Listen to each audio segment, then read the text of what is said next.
So we're live at Buckingham Palace tonight. I want to bring in now our London reporter Alice Porter, who has been monitoring the growing crowds of mourners around the country and especially here at the epicentre, Buckingham Palace. Alice, of course, tomorrow is going to be the big day, isn't it, or one of many to come in the capital?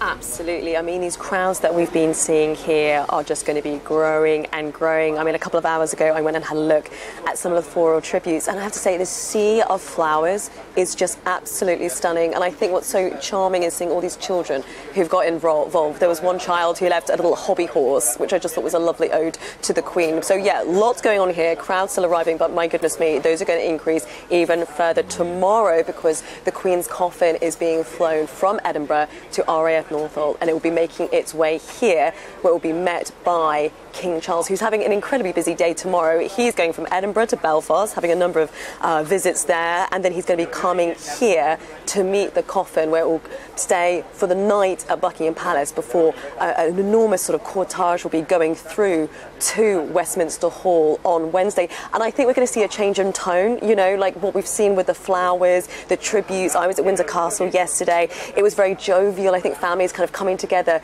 But I think we're going to see on Wednesday a real change in tone, where for people in England, there's suddenly their Queen is coming back, and the Queen is going to be in a coffin. And I think that is going to be very significant and a real change in tone for the British public.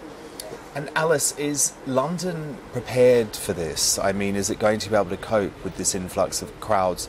Discussion that the queues may actually stretch for 24 hours. Well, I have to say, I was quite surprised. People are already queuing on Lambeth Bridge right now. I mean, that's 48 hours ahead of when we're expecting the coffin to be moving there. So it's really quite extraordinary. I mean, I thought it was just quite a sweet sort of anecdote that actually one of the people who's camped out at the moment is a former butler of the Queen, which I think really just shows the kind of how wide-ranging the support is for the royal family, for the monarchy. And I think that's been such a striking aspect that we've noticed with all the tributes that have been made. This is something that pulls people together of all ages and generations. But my goodness me, will it be a challenge for the capital? Absolutely. All the hotel chains are saying that they're going to be fully booked. There's warnings about the trains and people taking the transport. But I think in some ways, look, this is history. How often does something like this happen? Yes, London gets packed out. We saw this with the Olympics, but this is going to be something even more extraordinary for people in Britain. So I think, yes, we're going to see